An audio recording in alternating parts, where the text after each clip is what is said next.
જૂનાગઢની જે ચૂંટણી છે તેને લઈ હવે ભાજપે પ્રચાર શરૂ કરી દીધો છે। જૂનાગઢ મહાનગરપાલિકાની ચૂંટણીને લઈ રાજકીય પક્ષોએ જીતના વિશ્વાસ સાથે પ્રચંડ પ્રચાર શરૂ કર્યો। ત્યારે વોર્ડ નંબર 1માં ભાજપ ઉમેદવારોએ પ્રચંડ પ્રચાર કર્યો છે। ભાજપ ઉમેદવાર જિજ્ઞાસાબેન ગુજરાતી, રેખાબેન સોલંકી, સુભાષ રાદડિયા અને નિલેશ પીઠિયાએ ચૂંટણી પ્રચાર કર્યો। ઢોલ નગારાના નાદ અને કાર્ટૂન સાથે ભાજપના ચારેય ઉમેદવારો મતદારો વચ્ચે પહોંચ્યા। પ્રચારમાં મોટી સંખ્યામાં ભાજપના કાર્યકરો પણ જોડાયા। વિકાસના કામ પર ભાજપને સમર્થન કરવાનું ઉમેદવારોએ મતદારોને આહ્વાન કર્યું। અમરેલી જિલ્લામાં ટેકાના ભાવે મગફળીની ખરીદી શરૂ કરવામાં આવી છે અને મગફળીની બમ્પર આવક થઈ રહી છે।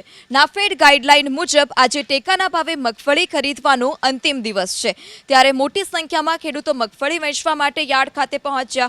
શુક્રવારે મગફળી ખરીદ કેન્દ્ર 1 અને 2 પર 20,000થી વધારે મગફળીની બોરીની ખરીદી કરવામાં આવી।